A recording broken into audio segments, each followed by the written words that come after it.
అందరం కూడా సండే వచ్చేసరికి ఏంటి స్పెషల్ అంటే చికెన్ అంటాం, లేదంటే మటన్ అంటాం. సో మా ఇంట్లో అయితే ఎక్కువ చికెనే ప్రిఫర్ చేస్తారండి, మటన్ చాలా తక్కువగా తింటారు. సో ఎవ్రీ సండే వచ్చేసి మేము కంపల్సరీగా చికెన్ అయితే తీసుకొస్తాము.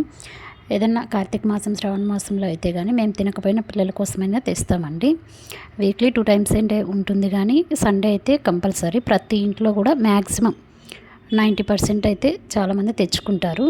సో ఎవ్రీ సండే లాగా ఓన్లీ వైట్ రైస్ బగారా కాకుండా ఫస్ట్ టైం అయితే ట్రై చేశాను. ఇది వచ్చేసి మండి బిర్యానీ. పర్లేదు, బాగానే వచ్చిందనేసి నేను అనుకుంటున్నాను. ఫస్ట్ టైం చేశానండి, బట్ కానీ మా పెద్దక్క చేసినట్లయితే రాలేదు. మా పెద్దక్క చేసిన రెసిపీ కూడా నేను వీడియో చేస్తాను. ఇదైతే ఫుల్ వీడియో చేయలేదు, జస్ట్ ఒక షార్ట్ లాగా చేశానండి. ఈ మండి బిర్యానీకి చికెన్ గ్రేవీ, అలాగే వెల్లుల్లి, పచ్చిమిర్చి, కొత్తిమీర, ఉప్పు వేసి కారం చేశానండి. పచ్చికారం చాలా బాగుంటుంది. మెయిన్ దమ్ బిర్యానీ కానీ అలాగే వచ్చేసి ఇట్లా బగారా చేసిన దేంట్లోకైనా కానీ పచ్చికారం అనేది చాలా బాగుంటుంది. ఒకసారి అయితే మీరు ట్రై చేయండి. మా పిల్లలైతే ఎప్పటి నుంచో అడుగుతున్నారు మండి బిర్యానీ చేయనేసి. సో ఫస్ట్ టైం అయితే ట్రై చేశాను.